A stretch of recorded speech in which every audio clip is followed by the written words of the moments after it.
Não acredito que o carro não vai querer pegar de novo. O que aconteceu? Só pode ser a gasolina daquele posto. Pai, tem que abastecer só nos postos BR ou vai ter que começar a me levar para a escola de bicicleta. São 3 postos da rede Petrobras em Guararema. No bairro Ipiranga, o Alto Posto Reino Sol está localizado na Avenida Antônio Teixeira Muniz, número 1810. No Itapema, você encontra o Alto Posto Porta do Sol, na Avenida Doutor Ademar de Barros, número 662. E no centro está o Alto Posto Manhãs do Sol, na Rua Marcondes Flores, número 500. Rede Petrobras. Além da honestidade e tecnologia, o prazer de bem servir.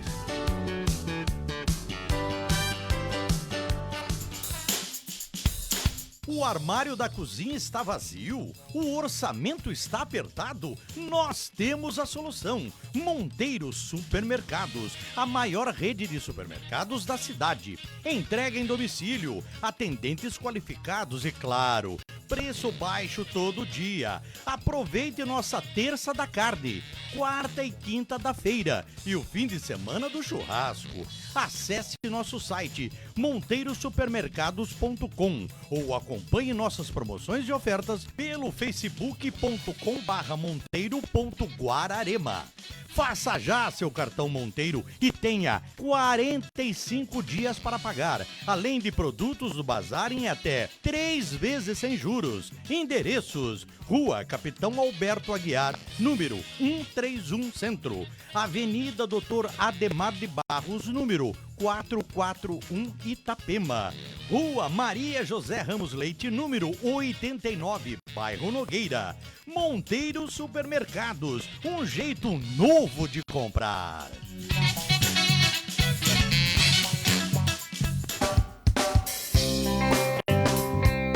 Começa agora na Mega FM o programa Espertos como Serpentes, com a apresentação de José Freire, fatos do cotidiano, variedades e conselhos para o público jovem. Você acompanha aqui. Minha sombra corre comigo. Sob o enorme sol branco, minha sombra vem comigo, enquanto nós deixamos tudo para trás. Um trecho da música Far Behind, de Eddie Vedder, vocalista do Pearl Jam. Então, boa tarde a todos. Estamos dando início a mais um programa Espertos como Serpentes. Agradecemos novamente pela audiência, pelo prestígio, pela confiança no nosso trabalho e, como sempre dizemos, caso tenha alguma sugestão de tema para o programa, pessoa a ser entrevistada, animação ou filme a ser analisado, só entrar em contato com a gente pelo nosso Facebook. Se quiser, a gente tem aqui transmissão simultânea pelo Facebook da rádio. Só deixar um comentário aqui pra gente que nós providenciamos isso, beleza, gente? Então, semana passada nós fizemos uma explanação sobre o desenho Doug e extrapolamos um pouco essa explanação para falar um pouco sobre os desenhos animados em geral e sobre, em alguma medida, a produção cultural da sociedade brasileira neste momento e, em alguma medida, até da produção cultural no mundo. Nós identificamos que existe uma decadência tanto do ponto de vista estético como no ponto de vista moral, ou seja, os desenhos em si eles estão mais feios e a complexidade das questões abordadas foram reduzidas a meras trivialidades que em nada acrescentam para o desenvolvimento psicossocial de uma criança ou até mesmo de um adulto, porque acredito eu que é uma questão de manter contato com a sua criança interior, o hábito de assistir desenhos animados e fazer coisas que você fazia na sua infância. Hoje a gente vai dar uma guinada, falar sobre um tema um pouquinho diferente, que é sobre o filme Into the Wild, tradução Na Natureza Selvagem, que na verdade não é originalmente um filme.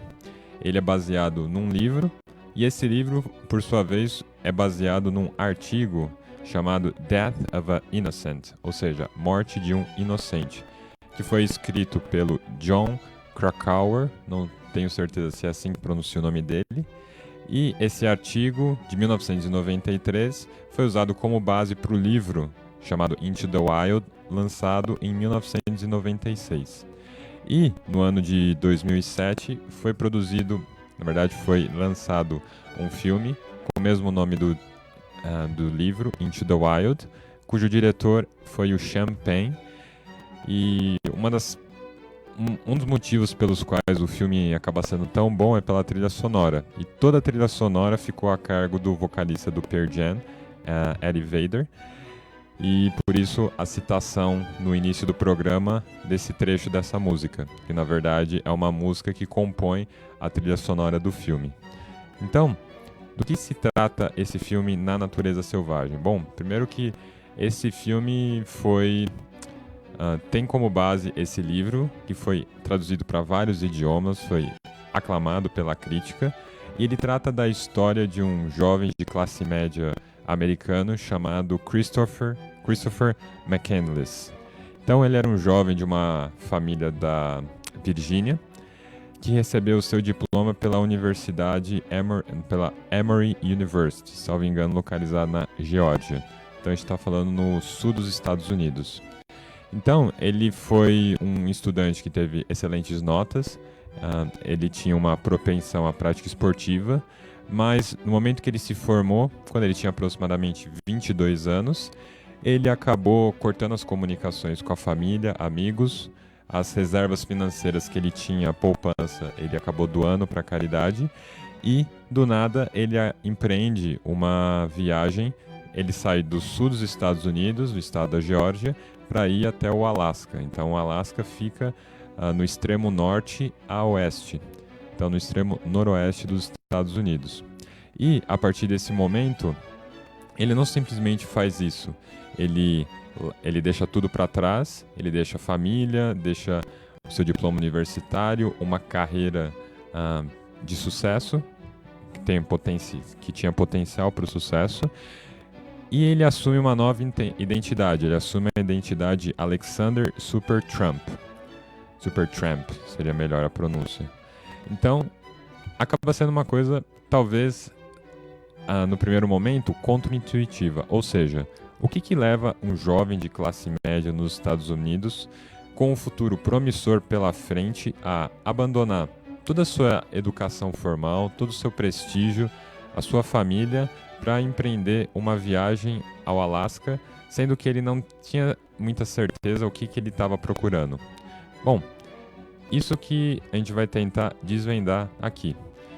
O que eu vou apresentar aqui não é a versão certa, não é uma interpretação exaustiva, mas é aquilo que eu consegui captar com base no filme, e com base naquilo que eu consegui pegar de outras referências também.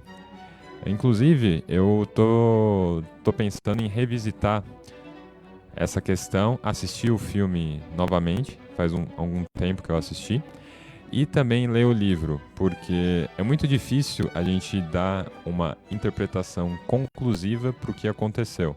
Porque, como a história mesmo vai mostrar, é uma história cheia de tensão, contradição e uma série de sentimentos latentes, conflitantes, no coração desse jovem de 22 anos que larga tudo para seguir um tipo de, não pode-se dizer um sonho, algum impulso, um sentimento de revolta.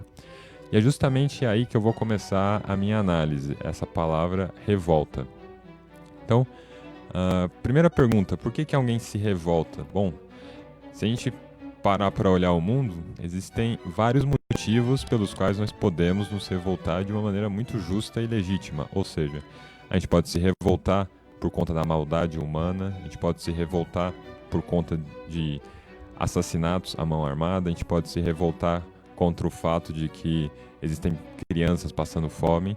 Ou seja, não existem falta de motivos para que nós nos revoltemos contra alguma coisa que está acontecendo ao nosso redor.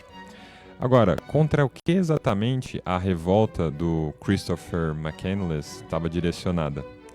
Eu acredito que a chave para começar a entender o motivo da revolta dele está na palavra aburguesamento. Eu acredito que aburguesamento é a chave para a compreensão da revolta dele. E o que eu quero dizer por isso, aburguesamento? É quando a vida de uma pessoa adquire as características de uma vida burguesa. E o que eu quero dizer com vida burguesa? Bom, uma breve aula de história, né? A burguesia foi a classe econômica, um termo classe talvez seja anacrônico aqui, mas enfim, foi a classe econômica que emergiu durante a Baixa Idade Média, que começou como uma classe de pequenos comerciantes que rapidamente acabaram se enriquecendo, rivalizando o poder do rei, da monarquia, dos nobres, e você tem as conhecidas revoluções liberais, Revolução Francesa, Americana, etc. E com isso nós temos o triunfo de uma vida burguesa. Então hoje, talvez sem perceber, nós orientamos a nossa vida e nós mensuramos o sucesso ou insucesso da nossa vida com base em critérios burgueses. Critério esses que são: o sucesso da nossa vida é em grande medida medido de maneira material, ou seja, você é uma pessoa bem-sucedida se você tem determinado carro, vive em determinado bairro, tem acesso a determinados serviços de entretenimento, etc, etc. Ou seja, você precisa fazer um esforço contínuo para conseguir coisas a fim de que você seja visto como uma pessoa bem-sucedida, você se sinta uma pessoa bem-sucedida. Um outro critério da vida burguesa, qual é? É a ética do bom cidadão. Ou seja, o burguês não é aquela pessoa extremamente má e extremamente boa. É o sujeito que nós chamamos de morno.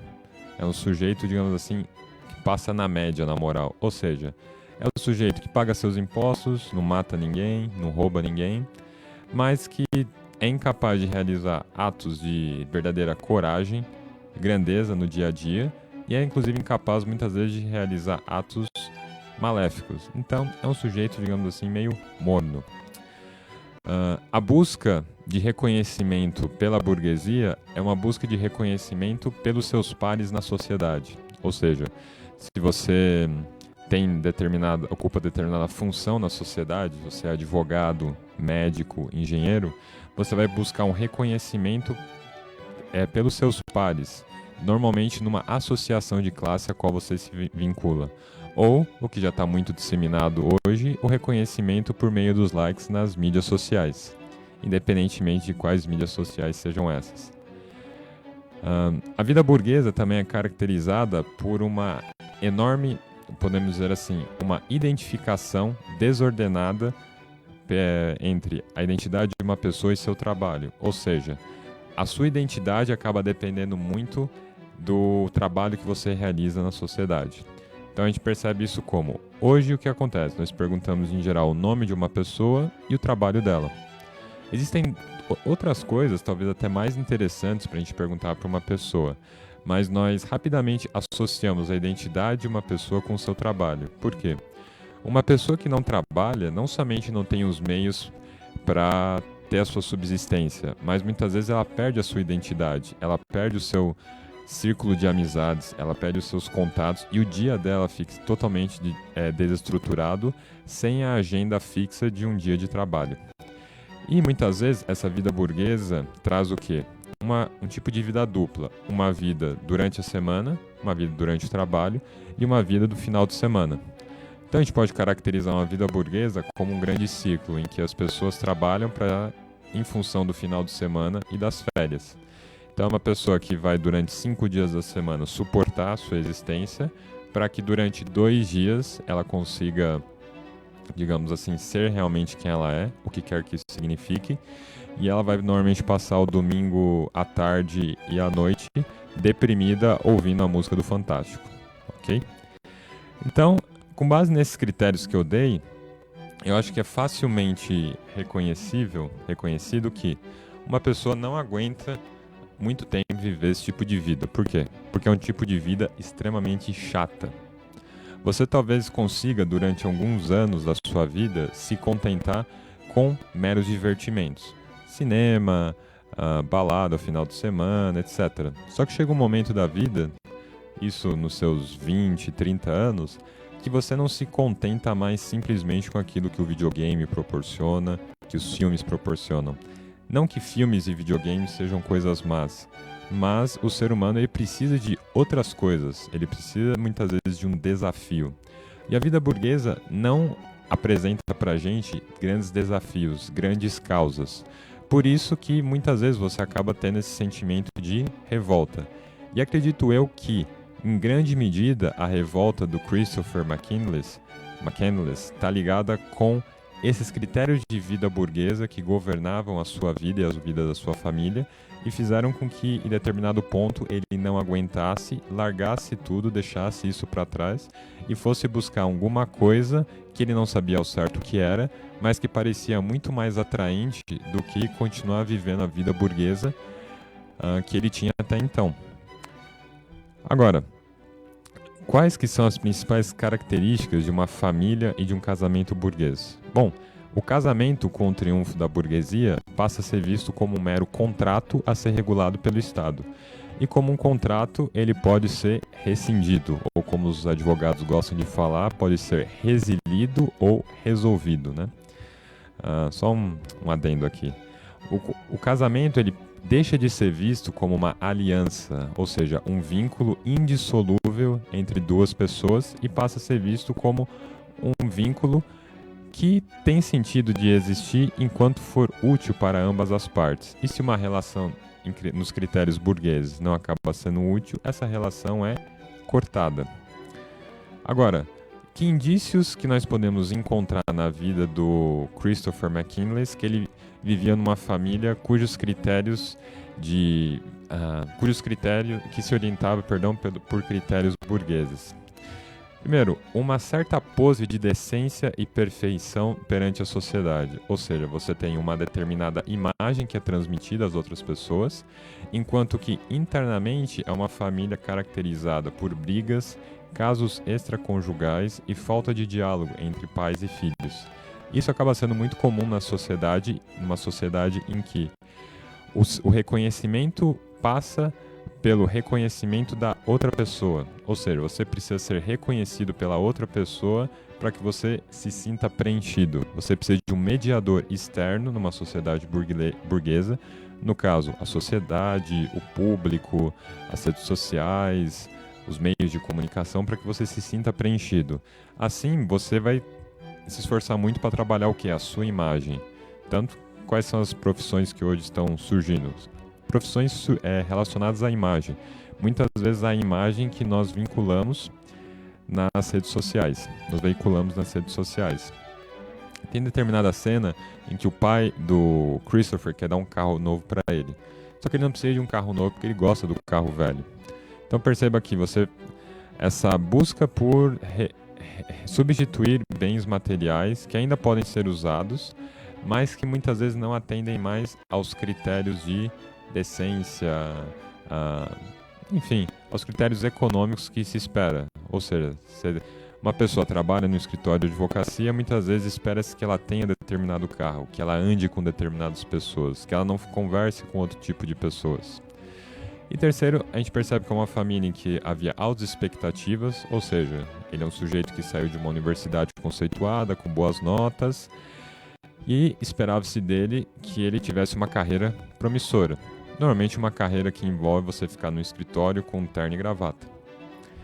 E ele era uma pessoa que acabava sendo muitas vezes ferrenhamente criticada por não se enquadrar dentro desse esquadro. Eu acredito que uma parte da explicação para a revolta dele está justamente nessa insatisfação, nesse inconformismo com esse molde burguês pelo qual a família aparentemente guiava a sua vida. Então, isso realmente foi uma boa ideia? Foi realmente uma boa ideia ele largar tudo para partir para uma jornada de autodescobrimento? A gente vai ver isso no segundo trecho do programa. Não saiam daí. Falhas na partida do seu carro? O consumo de combustível aumentou?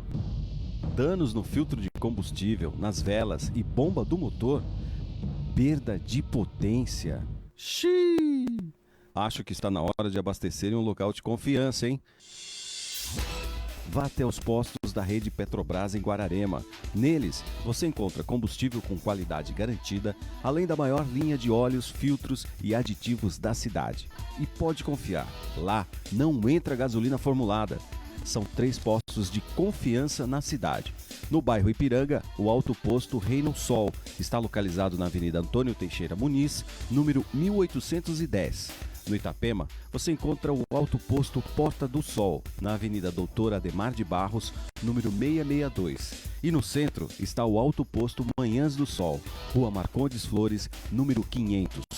Rede Petrobras. Além da honestidade e tecnologia, o prazer em bem servir. Se você estava procurando música, você achou Mega FM 87,9. Música boa, informação e bom humor. Você pode ouvir no mesmo programa. Mega Festa. Domingo às 10 da manhã, ao vivo. Vem pra festa. Mega. Diferente e surpreendente. Momento Mela Cueca. Domingo ao meio-dia aqui na Mega, você ouve 3 músicas suaves e românticas para você dançar com o amor da sua vida. Momento Mela Cueca. Domingo ao meio-dia no programa Mega Festa.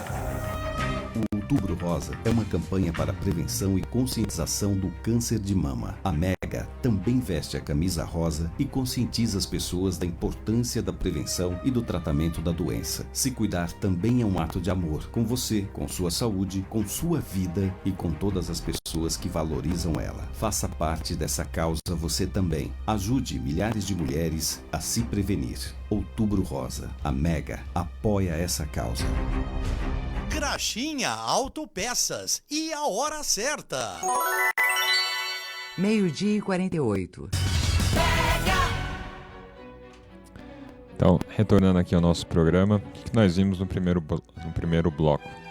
Eu propus aqui o conceito de aburguesamento como uma maneira de a gente começar a entender a causa da revolta do Christopher contra a situação familiar em que ele se encontrava.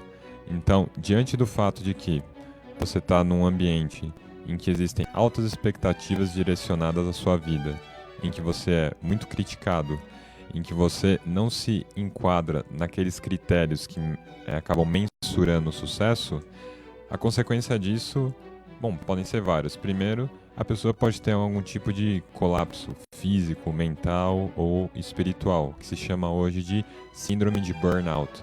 Ou seja, quando as suas forças são incapazes de lidar com os problemas que se colocam diante de você. Isso pode assumir a forma de algum tipo de doença, incapacidade de você levantar da cama, alta irritabilidade com relação a pessoas e circunstâncias da sua vida. E a decisão que ele tomou foi largar tudo isso e simplesmente ir embora. Agora, é compreensível isso? Eu acredito que é bem compreensível também. Eu acredito que é bem compreensível sim. Por quê?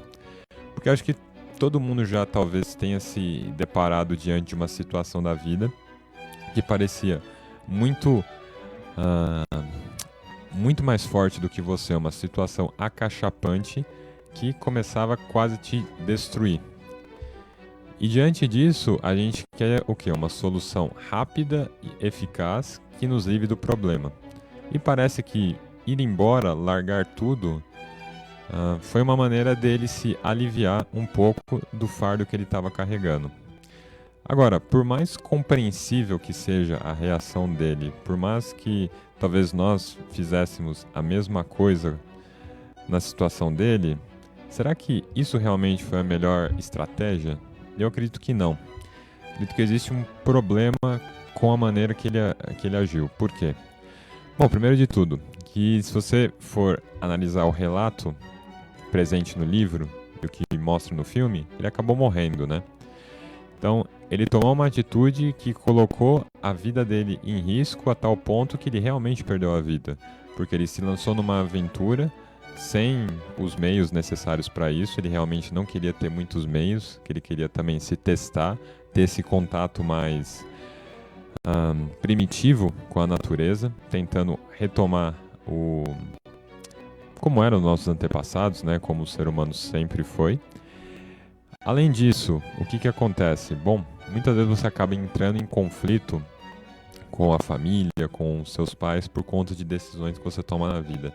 seja a pessoa com quem você casa, seja o tipo de profissão que você escolhe ter. Mas o ponto é o seguinte, ele não entrou propriamente em conflito, ele simplesmente largou tudo, foi embora e não disse para absolutamente ninguém para onde ele ia. A gente está falando aqui início da década de 90. Hoje, talvez fosse muito mais fácil rastrear essa pessoa. Com toda a comunicação, com toda a tecnologia, a capacidade de ver onde é que as pessoas estão que nós temos hoje. Mas na época isso não era possível. Então, imagina como a vida dos pais dele, da irmã dele, da família foi impactada durante esses 2 anos, durante os quais eles não tinham a mínima ideia se ele estava morto, se ele estava vivo, se ele estava nos Estados Unidos, se ele estava na Jamaica, se ele estava passando fome, se ele estava passando frio. Então, acredito que o mais angustiante para os pais não foi propriamente a ausência, mas sim uma ausência que eles não compreendiam e uma ausência que não era uma resposta definitiva sobre onde o filho estava. Uma coisa é você dizer para o seu pai que você vai para um lugar que ele não quer que você vá, ao menos ele sabe onde você vai. O problema é você simplesmente desaparecer e não dar satisfação para ninguém. Então perceba que a situação de angústia, o peso que ele acabou colocando contra os pais dele. Imagina você durante 2 anos sustentar essa situação até que um dia você descobre que seu filho está morto dentro de um ônibus no Alasca. Isso é uma coisa que marca não somente os 2 anos, mas marca o resto da vida de uma família, né? Como que você vai viver com isso? É o que muitas pessoas acabam não levando em consideração quando cogitam suicídio, né? Perceba que com o suicídio você não está simplesmente impactando a sua vida, você está impactando a vida de uma série de outras pessoas que dependem de você, que gostam de você, que podem até estar te machucando, mas que muitas vezes elas não percebem que estão te machucando e realmente te amam, né? Então, além do fato de ele ter morrido e de ter deixado os pais e a família numa situação emocionalmente deplorável, o problema continuou para ele. Ou seja, ele conseguiu encontrar uma solução. É difícil dizer se ele conseguiu encontrar uma solução, por quê? Porque a gente não sabe exatamente qual era o problema. Ele se revoltou diante de uma situação injusta, sim, é compreensível essa revolta, sim, mas o ponto é saber como que você responde a essa revolta, porque motivos para estar revoltados todos nós temos. Imagina se toda pessoa numa sociedade revoltada fizesse o que ele fez. Se todo pai, mãe, se todo tio, tia, empresário, trabalhador resolvesse largar tudo e buscar uma coisa que não sabe exatamente, na forma como ele fez, sem nenhum preparo, sem avisar para ninguém. Então eu não acredito que no final das contas esse é o tipo de conduta que nós devemos assumir. Porque no fundo não resolve nada. Ela nos dá um alívio temporário, ela talvez nos dê um pouco mais de clareza, mas talvez nós possamos alcançar esse alívio e essa clareza de outras maneiras. E é impossível falar aqui de uma solução para todos os problemas que a vida nos apresenta. Mas a questão central permanece a mesma. Todo problema ele deve ser enfrentado de frente. Ou seja, fugir não resolve nada. O enfrentamento é uma condição necessária para que você consiga lidar com um problema. Então é aquela analogia, né? Quando você vai tomar uma vacina, é melhor você tomar uma vacina com o músculo contraído ou relaxado. Para que doa menos, tem que tomar uma vacina com o músculo relaxado. Se ele for contraído, vai doer muito mais. Essa analogia a gente pode talvez usar com relação...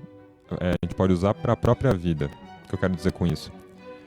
Você enfrentar um problema de peito aberto, no longo prazo vai acabar doendo menos do que se você tentar fugir dele. Porque em algum momento ele vai te pegar. Porque o grande problema não está fora nas coisas, no mundo material. O grande problema está dentro de você. Está com seus sentimentos, com a desordem dos seus afetos, com a falta de clareza, com os demônios e fantasmas que nós criamos muitas vezes. Então trata-se de fazer uma jornada uma jornada exterior em alguma medida, sim. Sair do lugar em que você se encontra muitas vezes é importante. Mas essa jornada exterior tem que ser o quê? Ela tem que ser o primeiro passo para uma jornada mais profunda, uma jornada interior, em que você se depara com aquilo que você não gosta de ver que está dentro de você. E é aí que reside o verdadeiro problema. E a gente volta à questão do programa da semana passada, né? A gente está fazendo um exame de consciência sério, ou seja, nós estamos fazendo um esforço para olhar para dentro, para os nossos afetos, para os nossos sonhos, para as nossas inquietações. Se nós não estivermos, bem, a gente vai continuar fugindo de nós mesmos, para falar a verdade. Porque o que causa muitas vezes o estresse não é necessariamente aquilo que acontece com você no plano material, ou seja, não é necessariamente o estímulo externo que gera o estresse, mas sim a maneira como você recebe esse estímulo externo. Então, nós somos responsáveis pelo nosso próprio sucesso ou fracasso. E escolher entre o sucesso e o fracasso é uma questão de liberdade. E a liberdade é, acima de tudo, uma disposição interior da nossa alma. Muitas vezes nós não temos a liberdade de ir e vir, como pessoas em campos de concentração e prisão, mas às vezes nesses lugares é que as pessoas estão mais desapegadas dos seus medos, das suas inquietações, dos seus melindres e das suas falhas. Então nós podemos às vezes experimentar uma enorme dose de liberdade interior, sofrendo as mais tirânicas privações no âmbito da liberdade exterior. Como já citei várias vezes, o caso do psiquiatra judeu Viktor Frankl, que passou 4 anos em campos de concentração e conseguiu fazer dessa experiência um combustível para sair de lá fortalecido e não derrotado. E como diz um dos seus livros, que foi traduzido como O Sentido da Vida, Em Busca de Sentido, mas que em alemão significa algo um pouco diferente. Dizer sim à vida apesar de tudo. Ou seja, dizer sim à situação que nós nos encontramos na sociedade neste momento, apesar de todas as dificuldades. Porque ela vai nos permitir viver o quê? Viver um tipo de vida extraordinária, marcada por um heroísmo cotidiano. Um heroísmo de cumprimentar aquela pessoa que nos aborrece diariamente, o heroísmo de não revidar aquele comentário malicioso e desnecessário que muitas vezes ouvimos na mesa do jantar, do café da manhã, o heroísmo de lidar com aquela pessoa difícil no serviço, de terminar o nosso trabalho apesar de não ter nenhuma vontade. E como dizia Sêneca, às vezes estar vivo já é um sinal de coragem e heroísmo, porque tem vezes que você não tem vontade de levantar da cama no dia, e você precisa fazer isso porque você sabe que outras pessoas e, acima de tudo, Deus está contando com você. Ok? Então, nós agradecemos pela audiência, pelo prestígio que recebemos. Tenham um excelente final de semana. Fiquem com Deus e digam sim à vida apesar de tudo. Tchau!